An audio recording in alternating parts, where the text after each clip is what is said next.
అట్లా ఆఫర్స్ కూడా పోగొట్టుకున్నారా ఏమన్నా సందర్భాలు? పోగొట్టుకున్నా, ఇప్పటికీ పోగొట్టుకుంటానే ఉన్నాను. ఇప్పటికి అడుగుతున్నారా కమిట్మెంట్స్? అడుగుతారు. ఓకే, ఇంత ఇష్యూ జరిగినా కూడా వ్యక్తి అయి ఉన్నప్పటికీ కూడా అయ్యో sir, I can show you now it self. నాకు మొన్న కూడా నేను ఒక కేసు ఫైల్ చేశాను సార్ గుంటూరులో. అవునా?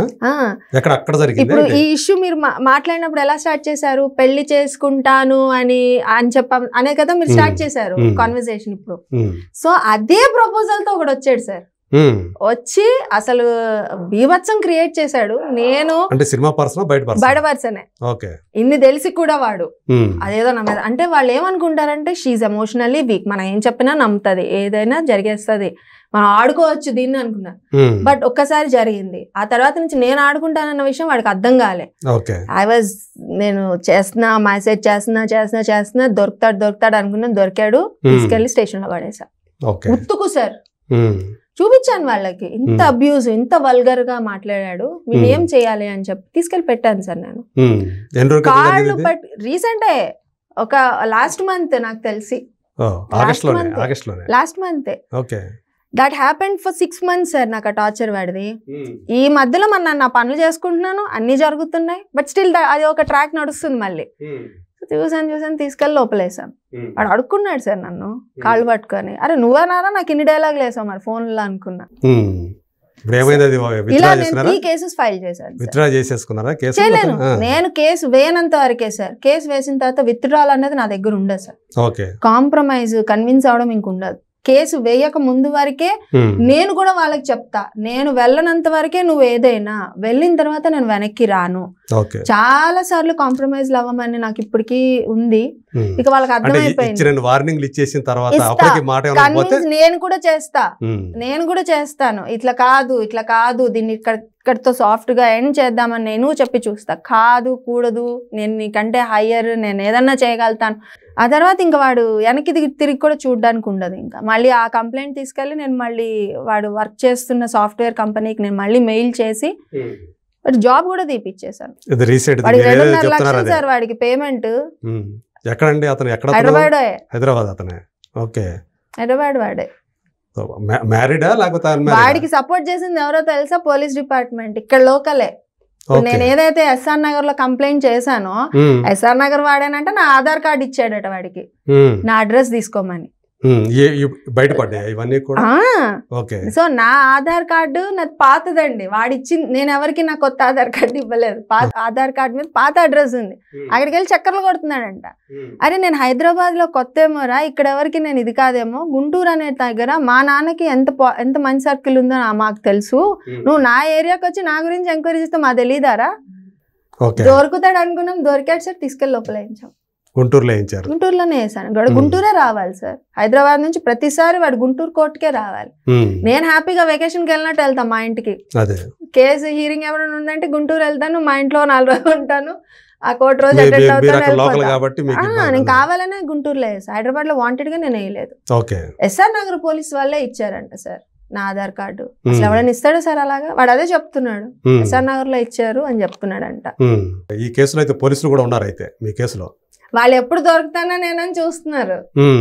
ఈ అమ్మాయి ఎక్కడ దొరుకుతుంది, ఎక్కడ ఇరికిద్దాం. బికాస్ మరి సిఐని సస్పెండ్ చేసిన ఇది ఉంది కదా నా కేసు ఇష్యూలో. సో వాళ్ళు ఎప్పుడెప్పుడా ఏం దొరుకుతుందని రెడీగా ఉన్నారు. దొరకాలి కదా. సో అంటే మీ చుట్టూ ఇన్ని జరుగుతా ఉన్నాయి, ఏదో మిమ్మల్ని మళ్ళీ బుక్ చేయడం కోసం జరుగుతాయి సార్. డెఫినెట్ గా జరుగుతాయి. ఒక అమ్మాయిని ఎలా టార్గెట్ చేయాలని ఆలోచిస్తారే తప్ప ఈ అమ్మాయి ఇంత స్ట్రగుల్ అయ్యి బయటకు వచ్చిందని ఎవ్వడు ఏ ఎద్దవా ఆలోచించాడు సార్. వాళ్ళు ఎదవలు కాబట్టి ఆలోచించరు. మగాళ్ళందరూ అందం కాదు కదా మీ దృష్టిలో. హెల్ప్ చేస్తున్న నా ఫ్రెండ్స్ ఎంతమంది లేరు సార్. అన్నోన్ పీపుల్ నాకు చాలా మంది హెల్ప్ చేసిన వాళ్ళు ఉన్నారు. కోవిడ్ టైంలో వీళ్ళు చేసిన ఇష్యూకి మాకు అక్కడే, నేను ఎస్ఆర్ నగర్ లోనే ఉండేదాన్ని ఇంటి దగ్గర. అక్కడికి వెళ్ళి అంత గొడవ చేస్తే నా ఓనర్ సార్ పెద్ద ఆయన పాపం, అమ్మ ఇలా జరుగుతుంది ఆయన నాకు ఓకే మీరు ఉండండి అదే ఇంట్లో అన్నాడు. నేను స్టిల్ ఉన్నా అక్కడే. బట్ వీళ్ళు మరీ రిపీటెడ్గా చేస్తుంటే నాకే ఎందుకో చిరాకు అనిపించింది. నాకు సొంత ఇల్లు ఉండగా నేను ఎందుకు ఇక్కడ ఉండాలి? జస్ట్ బికాజ్ ఇండస్ట్రీకి క్లోజ్ కదా అని నేను ఎస్ఆర్ఆర్లో ఉన్నాను తప్ప నాకు ఇల్లు ఉంది కదా సార్. నేను వెకేట్ చేయించుకొని అక్కడికి షిఫ్ట్ అయ్యా. సో అదంతా రెనోవేషన్ చేయడానికి నాకు చాలా ఎక్స్పెన్స్ అయింది. సో అదంతా నాకు మా కొలీగ్స్ వాళ్ళు వీళ్ళు ఇచ్చిందేగా, వాళ్ళ అబ్బాయిలేగా. నాకే అమ్మాయి హెల్ప్ చేయలేదు, అబ్బాయిలే హెల్ప్ చేశారు. మళ్ళీ నాకు ఎప్పుడైనా డబ్బులు కావాలంటే ఒక 1 lakh కావాలంటే నేను నెక్స్ట్ మంత్ ఇస్తాను సార్ ఇట్లా ఉంది అని అంటే ఇచ్చేవాళ్ళు. అబ్బాయిలేగా ఇచ్చారు. ఏ ఎక్స్పెక్ట్ చేయకుండా ఇచ్చిన అబ్బాయి ఉన్నాడు, అన్ని తీసుకొని ఏది చేయని వెధవా ఉన్నాడు, ఇద్దరు ఉన్నారు. So I don't generalize this topic, but there are good and bad. మనకి దరిద్రానికి అది అంటుకుంది అంతే. I can't say. అంటే మీరు మళ్ళీ లైఫ్ లో సెటిల్ కావాలి ఇంకొక బంధంలోకి, వద్దు సార్, పెళ్లి బంధం అసలు ఇంకేం లేదు సార్. అసలు నాకు వీరితో కూడా నాకు వాడు ఇన్పుట్ ఇచ్చిందే తప్ప నాకు ఐ నెవర్ హ్యాడ్ సార్. నాకు ఒకరితో చేసుకోవాలని పెళ్లి చేసుకోవాలని ఇలా నాకు ఎప్పుడూ లేదు. Because marriage should happen only once. Second chance అన్నది ఎక్కడో 99లో ఎక్కడో 1%, ఒక 0.0% ఒకరికి లక్ ఉంటది అంతే.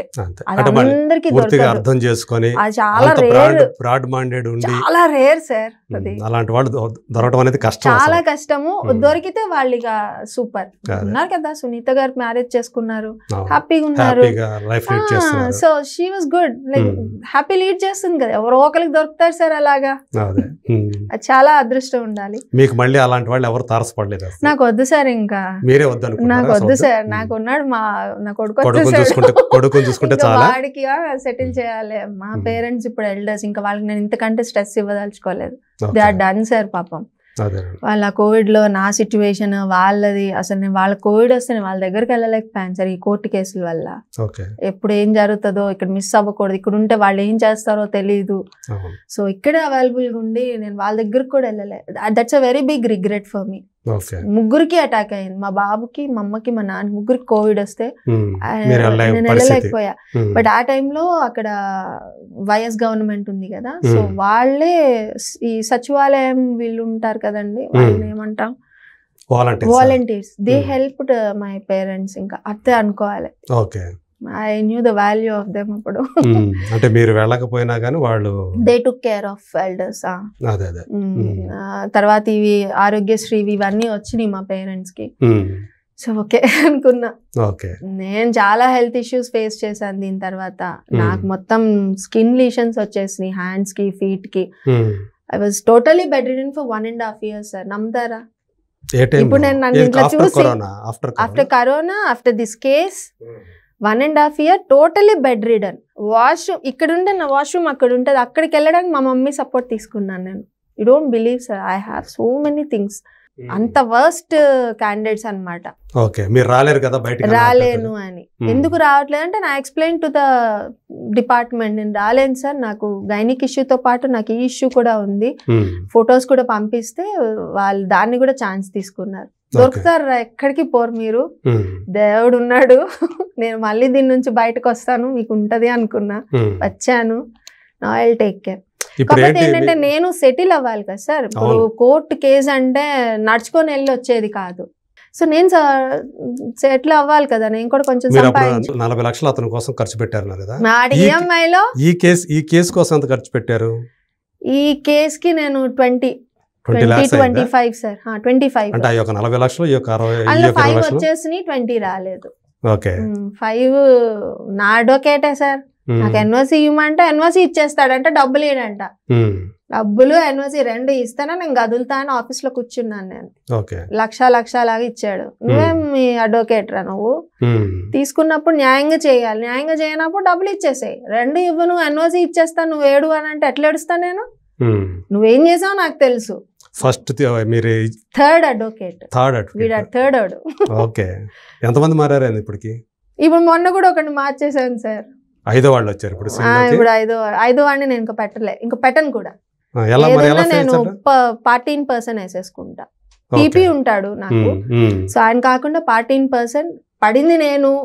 నేనే చెప్పుకోవాలి నా బాధ ఏంటన్నది, నాకేం జరిగిందో, నేనేం చేశానో నాకు తప్ప ఎవరికి తెలియదు. ఎందుకంటే నా తర్వాత థర్డ్ పర్సన్ అనేవాడు ఎవడు లేడు. నాతో ఒక ఫ్రెండ్ ఉండేది, ఇష్యూ జరిగిన తర్వాతే అది కావాలని వచ్చింది నా లైఫ్ లోకి. వచ్చి చక్కగా అన్ని ఇన్ఫర్మేషన్స్ చేసింది. మౌనిక అని ఒక అమ్మాయి ఉండేది, కాదు నా ఫ్రెండ్స్ టు ఫ్రెండే అనమాట. She knew the issue. తను ఈ కాంప్రమైజెస్ జరుగుతున్న క్రమంలో ఒక దగ్గర తను వచ్చి మాట్లాడింది వీళ్ళతోటి. So they got her number or she got their number నాకు తెలీదు. బట్ నేను ఒక రోజు దాని ఫోన్లో నేను జస్ట్ డైల్ చేశాను, అంత చెక్ చేద్దామని డైల్, నాకు ఎక్కడో కొట్టింది సార్. ఎందుకు ఇక్కడ ఎక్కడ మిస్ అవుతుంది అని చెప్పి నేను ఊరికే డైల్ చేస్తే మొత్తం చెప్పేది. నేను ఎక్కడికి వెళ్తున్నా, ఎవరిని మాట్లాడుతున్నా, నా దగ్గర ఏం ప్రూఫ్ ఉందని మాట్లాడుతున్నా, ఇవన్నీ చెప్పేది. So they use to defend. సరే ఒకసారి డైల్ చేద్దాం, ఎందుకు అందరిని నమ్మాలి అని చెప్పి నేను డైల్ చేస్తే చక్కగా ఫీడ్ చేసుకొని చక్కగా ఉంది. చాట్ లేదు, ఏం లేదు, మళ్ళీ ఫీడ్ చేసుకొని ఉంది జాగ్రత్తగా.